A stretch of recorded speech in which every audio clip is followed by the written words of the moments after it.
You can do a 30-day seminar and you get the knowledge that a man got in 60 years, because he didn't get it through teaching, he got it by experience. So he fell down, he fell down, so many issues, made a lot of blunders and come back to get it, right? So that's why normally without knowledge or insight by revelation, it's going to take a long time, like 50 years in ministry, for a man to be able to come to the full stature of who he is in Christ Jesus and begin to switch like that, right?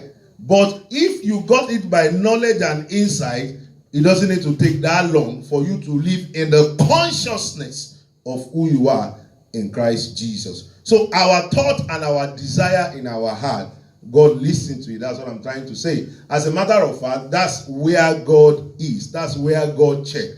And I make an emphasis the other time that in salvation, we believe first in our heart before we confess. As a matter of fact, the confession must be a product of the belief in the heart. So when a man comes to confess and he has not believed in the heart, he is not in Christ. And when a man believes in the heart and confess in the heart, not even in the opening, he is in Christ. Because the connection really is in the heart, not in the mouth. Praise God. So why are we doing heart formation? I thank God that we have time to elaborate that way. Why are we doing heart formation? Because like I see a reason to keep emphasizing and making some clarification so that we won't get it wrong. The purpose of heart formation, we don't give a new heart. We don't amend the old heart here. That's why you won't see me laying hands and shouting around with. No. Because that is trying to amend the whole heart. Right? What we do is we understand that when you became born again, you have a new heart and a new spirit. We educate the new heart. Because it's possible for you to have, for example, you know that what we receive in Christ is a gift. As you are seated now, somebody just came and began to give you keys to Rolls Royce, Lamborghini car, those great cars, right? And you have it already. But somebody needs to tell you, take it easy. I was privileged to drive a car for a few days now. The first time I entered the car, to move from here to here, there's a lot of struggle because it was a 2019 model. And in fact, it was the second day that I actually discovered where the handbrake is.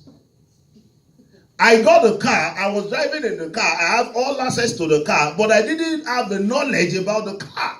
So heart formation, we educate you about your new heart. We don't give new heart. We don't struggle with your old heart. So the purpose of heart formation is to educate you about the new heart that you receive in God. Because when we became born again, two things happened. We got a new heart and we got a new spirit. And we have been able to prove that in scriptures, that when King David was praying in desiring for salvation, he said the prayer together. He said, create in me a new heart and renew the right spirit. So because they had the foreknowledge of the promise that is coming, even though they didn't have the capacity to operate in it, and they are not privileged to see it anyway, but he knows that a new heart needed to come before a new spirit. And Jesus buttressed it too. He said, you cannot put a new wine in an old wine skin. Where is the wine skin? It's not the body, it's the heart he's talking about. So when we became born again, two things we receive. We receive a new heart, which is the heart that is pure and comfortable enough for the Spirit of God to dwell. Because God prepared a good place for himself to operate in us. So the new heart that we receive is what we educate in heart formation. And what are we trying to say? Like all these things I've been trying to tell us. Telling you that this one is not necessary. This is the key thing we are looking for. For example, I was telling you right now that what is so much important is that you believe in your heart. So you can even confess in that heart, because it is the heart that you are connected. As at the time you believe, oh, thank you, Holy Spirit. Do you remember when Peter was speaking to the Gentiles? Peter was speaking with the Gentiles. Immediately Peter was speaking, they believe. Holy Ghost bypassed Peter. He did not allow Peter to say, come out, come and confess. Is somebody here right now? That's what I'm saying. Because, when they asked Peter in Acts 2, that how can we become born again? He said, believe in the Lord Jesus, baptize in him, confess in him. Because men, we always had their own to it. Up to today, even me, when we want to, he said you have to believe and confess, because that's what the Bible said. But I'm telling you that practically, because God connects with the heart, immediately a man believes as I'm preaching like this. Before I do altar call, that man is connected to God already. The altar call to come and confess is just a formality, probably for people to know, to testify. And we have that example where Peter was preaching in the house of Cornelius. Peter was still talking to them. But because as Peter was speaking, as each of them get activated in their mind, in their heart, by believing, it's just like Bluetooth. You know, when you get to an area and a free Bluetooth comes, you just see that something pop up on your phone. Pam, pam, pam, pam. Exactly. As Peter was speaking, people are believing. They get connected. The Holy Ghost just overflow. It run over Peter.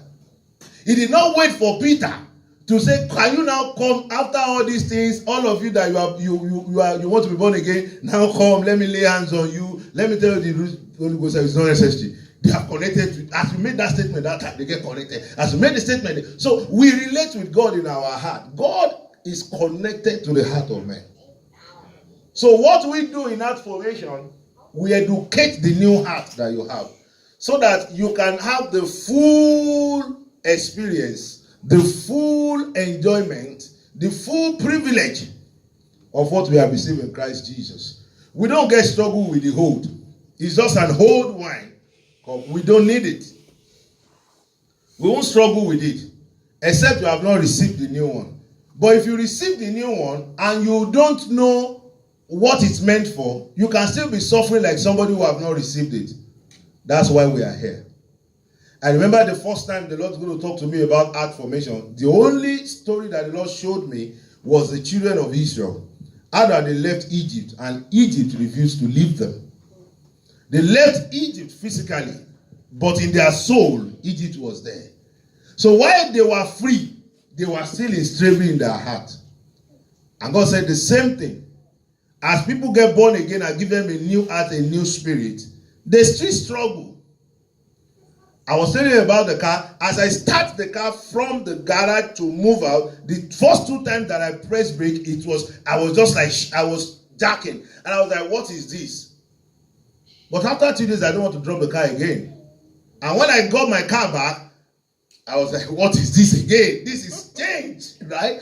So because it takes time for a man to change and to get used to new things. So heart formation is to educate us about our new heart. If not, you carry a new heart and a new spirit and you still live like the old heart, because that is what your flesh is used to. Don't forget that the heart is what is going to train the flesh and the soul. The old heart has trained your flesh and your soul. So if care is not taken, the flesh and the soul still respond to the old heart. Meanwhile, you have a new heart. And that is why that a man is in Christ is still falling. We are not going to count him against him. Do you know why? What God check is the heart, the new heart. And the new heart is already right. And God is marking that new heart. But the new heart has not been educated to educate and liberate the flesh and the soul. So the flesh and the soul keep responding to the old one. They keep sinning. Do you get what I'm saying now? The flesh and the soul, they already have details of the old man, which is the old heart. So they keep living that way. But that man does not have heart formation experience. He has a new one that is qualified before God. But God is not seeing the soul and the flesh. God is seeing the heart. So the new engine, the new heart is what God is marking as a new creature. God is marking the new heart as a new creature. He's marking it because the man has not allowed the new heart and the new spirit to reorientate his new flesh and his old flesh and soul. Remember when we became born again, I'm still Victor. I still have my complexion. I still have my stature. That's the same way. My flesh and my soul, they are still the same thing. It is the new heart and the new spirit that will go and orientate. Yeah, that's the word I'm looking for. That will go and reorientate the flesh and the soul. However, that a man does not have education of the new heart does not disqualify the fact that he has the new heart. That's the struggle. You don't tell them to go and sing. But that has not eradicated the fact that Christ died for them. When they became born again, they received the new heart and the new spirit. And because God looks at the heart, God judged the heart. God does not see your stature and your complexion. If God wants to identify you now, he identifies your heart, not you. So because the new heart now and the new spirit is of God, is perfect, 100%, is incorruptible. That is what God marked for that man that you are still condemning, who is yet to have heart formation, to corroborate the new heart and the new spirit with the soul and the flesh. That's why it still smokes.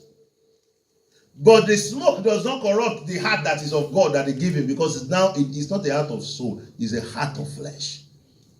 So what are we doing? We want to help people to corroborate the new heart and the new spirit with their lifestyle, with their soul and their spirit, with their soul and their flesh, so that what they are, the true person they are in inside that God is seeing, can reflect outside.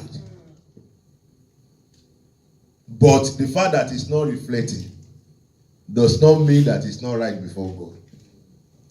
Because what makes us right before God is not what we do, it's what he did. What did he do? He gave you a new heart and a new spirit. So when God wants to connect with man, it's just like you have a USB now or a cable. You want to connect with this computer. You don't connect with the button or the surface. You connect straight to the hard disk. And you get information from the hard disk. So the hard disk of a man is the heart and the spirit. So God connects with the heart. That is where God has said about. We're going to see it now. Jeremiah 17:9. He said, the heart is deceitful above all things and desperately sick. Who can understand? I, the Lord, Jeremiah 17:19-10. I search the heart, test the mind, and give every man according to his way, according to the fruit of his deed. Where did he search it? Where did he search to give them according to their deed? Where did he say the search? In the heart. He didn't search the action. He didn't search the brain. He didn't search the flesh. He said, when I want to check what you are reporting about that man, I will go and search the heart and the mind of that man. In other words, God is concerned about the heart. And that's why I used to give an example, that there are a lot of good deeds with wrong heart, and there are a lot of bad deeds with good heart. But when God wants to judge it, God will judge it with the heart that is used to do it. For example, many people give gifts to people because of what they want to get back in return. That is a good deed with a bad heart. In God's book, that's a bad deed. Because God marked the heart, not the act. The act is A-C-T. The heart is H-E-A-R-T. Right? And there are a lot of bad deeds, so to say, bad acts, with a good intention.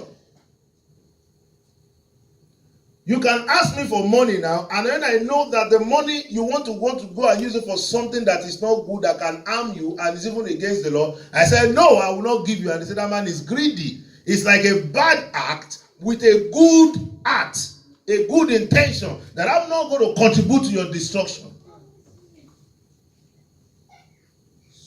You're on the road now, a man is smoking, and he put 2 here, and he says you should give him money. Of course, you are contributing to the death of that man.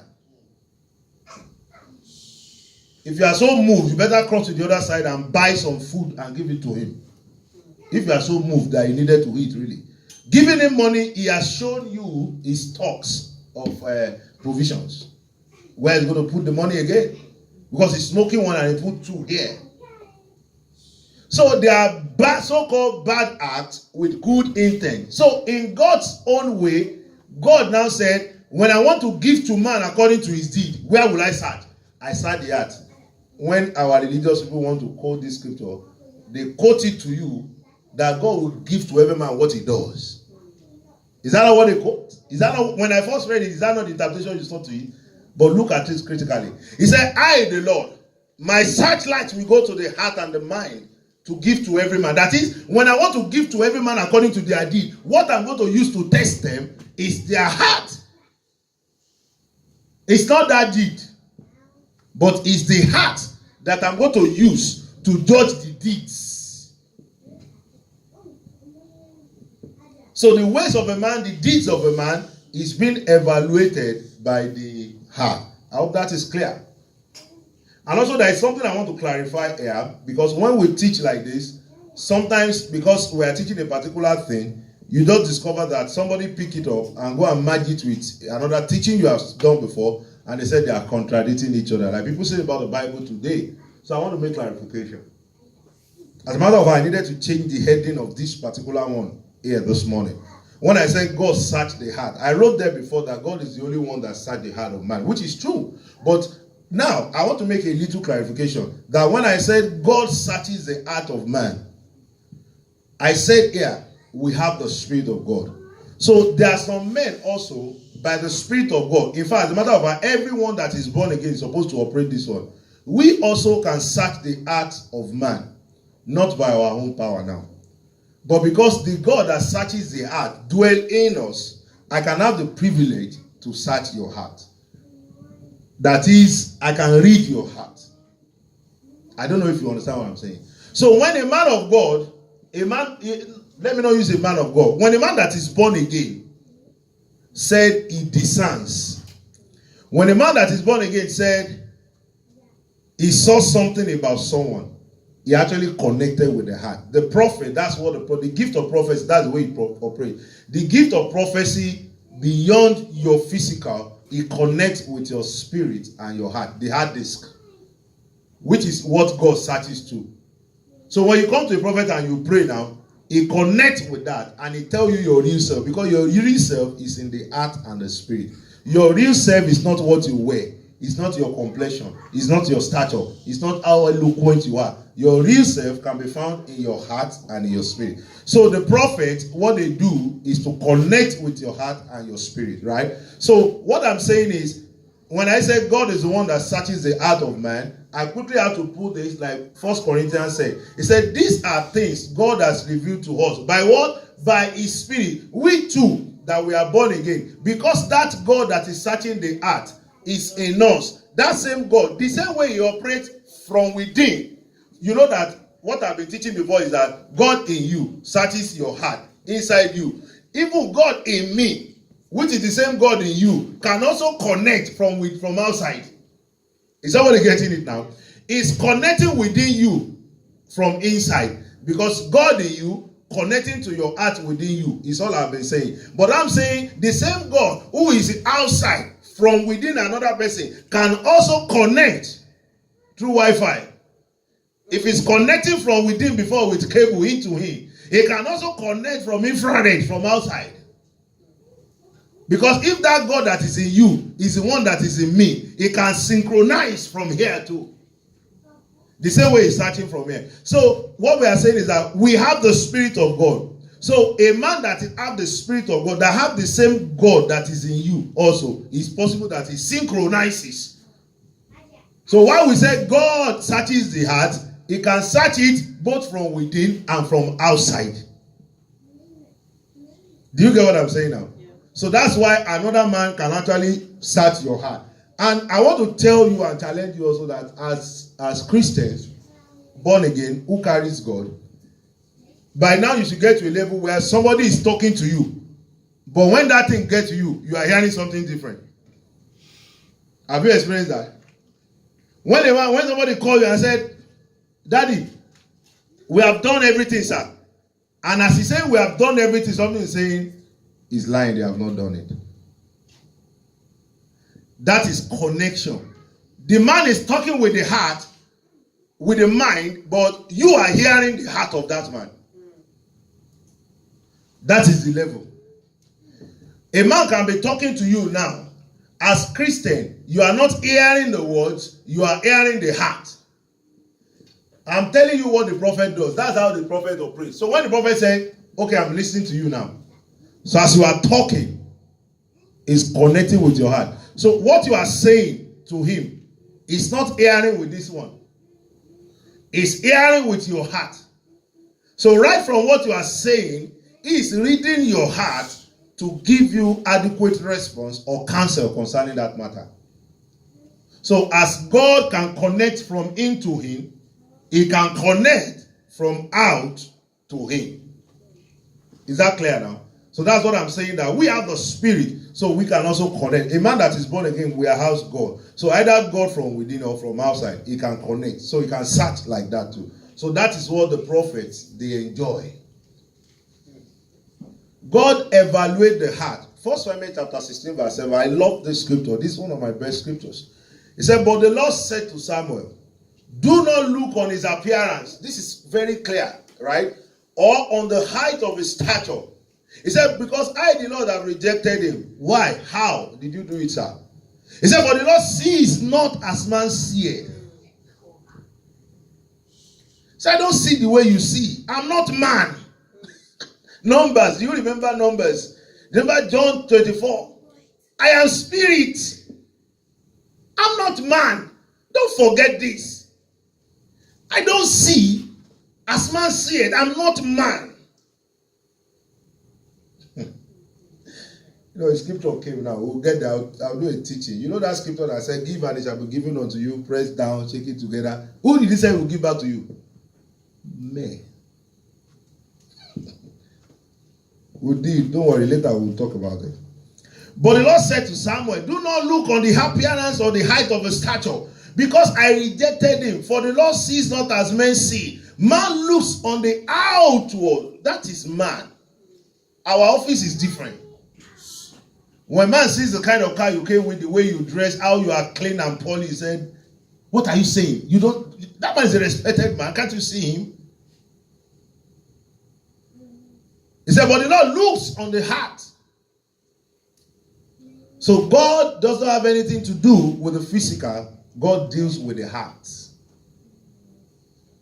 And that's why it's important that heart formation will help us to corroborate, synchronize the new heart and the new spirit with our soul and our flesh, so that we can live out who we are really. That's why the whole world is waiting for the manifestation of the sons of God.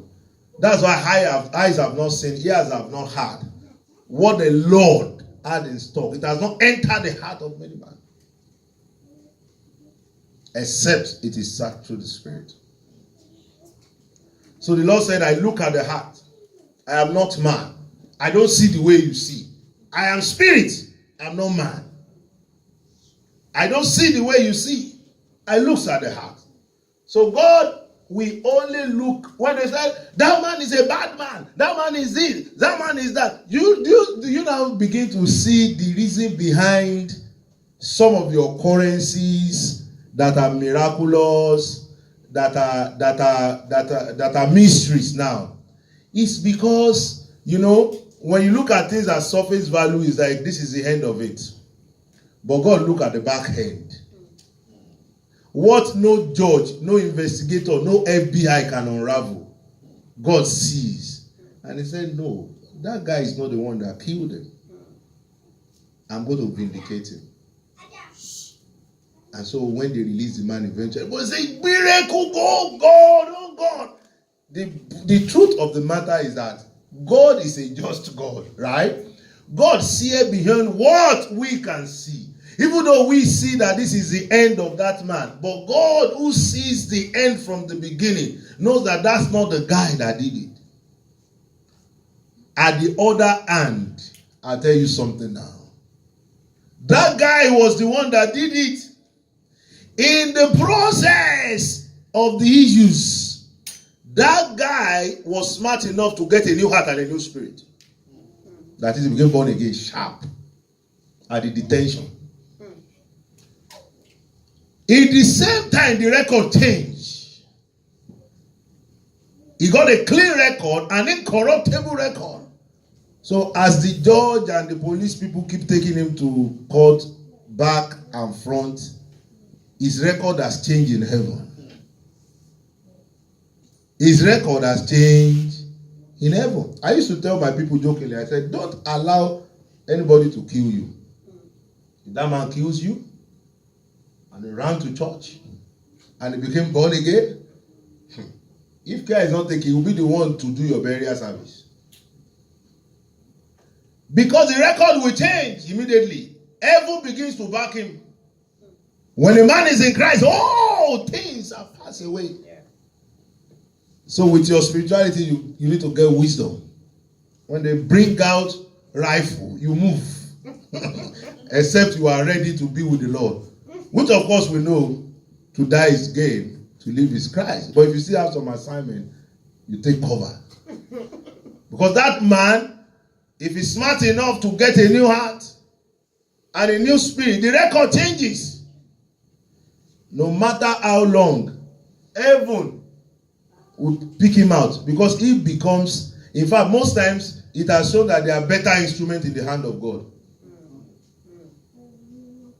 One of my aunties said that to me sometimes ago in my experience in life. He said, whoever gets you now, get the best of you because you have learned. The world sees you as a condemned person. He said, but whoever gets you now, get the best of you because you have put your hand in the fire, it has burned you. You won't get close to fire. So God understands. God is always looking for people like Paul. That hardened criminal. Because if you come to this side, he will use the same. We don't need to build confidence and courage in such people again. Because God needs to still be telling his people, be courageous, be strong. You don't tell criminals to be strong when they become born again. They are the ones that jump into the lion's garden. Because they are already wired for confidence. Confidence and boldness. All you just need to just change the engine. The body and the tires are strong enough for the journey. Just put in a new heart and a new spirit, and you see them on fire. So when you allow somebody to kill you, the next minute, that man might be the one who will do the burial service. When they get a new heart and a new spirit. So we have to be smart in everything we do. That's just by the way anyway. So God evaluates the heart of man. God is not man. God does not see as man seeth. The emphasis is for us to know that the new heart and a new spirit, it became what God sees us through, like the mirror now. God begins now to see the new heart and a new spirit. He begins to judge us by that, giving us time and patience to change from inside out. One of my brothers said that, and I kept that ever since I visited them in UK. He said, if a man's heart is clean, like God did for every one of us in salvation, and his ways are crooked, he says it's a matter of time. A clean heart will overcome the crooked ways. The other way around, if a man's heart is crooked, but he's behaving like a saint because he was born in the church, his father is a priest, or the parents are disciplinarian, or because he works in an environment that is highly disciplined, just give him a small time. The crooked heart will destroy the good ways. That is why what is most important is what God goes for. God ensures that the heart is right. It's not our effort for the heart to be right. It is God's own finished work. He gave us a new heart and a new spirit. They are incorruptible because God knows that I can't dwell in the heart of stone. I can only dwell in the heart of flesh. So when he was coming, he prepared the place for himself. That I know I'm going to dwell in your heart. So I give you a new heart so that the new spirit can have a good abode, divinity in humanity. So Proverbs 21:2, he said, God weighed the heart. God weighed the heart. We are still saying the same thing. But we have to say it repeatedly. That's why Jesus will say, verily, verily. Right? Verily, verily, I say unto you. Repetition makes it sticks. Right? So that's what we're saying. Proverbs 21:2 also, all over the scriptures is there. He said, every way of a man is right in his own eyes, but the Lord weigh the heart. All the things you are doing, when people say, God, I don't know what else to do. I went to school, I got certificate. I joined clubs, I went abroad, I did this, I did that. His ways is good in his own heart. But God weighed the heart. The result of whatever you have, wherever you are today, is the status of your heart. Remember what we done in the last heart formation? I said your heart is your word. Your heart is your life. At the point I said, you are your heart. Because God weighed the heart to give to every man. What you are doing in the physical, if it's not the same thing in your heart, God will not do it. And I always tell people, I said, there is a man and everybody is cursing. That is a very bad man. Is this, is that. But God never answered that prayer. He keep blessing the man. He keep protecting him. He keep guiding him. He keep paving way for him. Because they see as man. God doesn't see as man. And there is another one everybody is saying is a good man. They are praying for him day and night. They love him. And evil things, the man is not seeing the good face of God. Why? The heart of that man is not right with God. And that other one that you said is a bad man, the heart is right with God. And that's why God keep manifesting himself. So God weighed the heart, not our deed. I tell people, I said, don't raise up that hand in the church if your heart is not raised to him. Don't bow that head if your heart is not bowed. Why? God is spirit. Your worship by your hand and rolling on the floor must be an expression of the heart. Because when God is going to accept it, he accepts the one in your heart. When your heart is not raised and bowed to him, and you raise the hand and your head, you are doing gymnastics. That's exercise. So I tell people, when you roll on the floor and your heart is not rolling, you are not doing anything. God is spirit. God is see. Maybe you want to please your pastor. He said, I'm not man. I don't see as you see. That you roll on the floor and your heart is not rolling. It doesn't get here. Not reachable. Maybe it enter voicemail. You did not access God, even though you are doing it. It didn't get to his hand. But the heart is what he sees. And as another man is sitting down, like a pastor is sitting down now, all other persons are rolling on the floor, but the man's heart is connected to God. And people are calling, what is the problem? Anytime they are singing, he doesn't stand up in the church. But God said, that guy is worshiping me. He's worshiping me. So it's not everybody that raised their hand that is connecting. It's not how high are the hand, how connected you are. What about those that cry? God is not man. Except that cry is an expression of the heart. The heart is what God will. It's not what we do. I said, don't do it except your heart is doing it.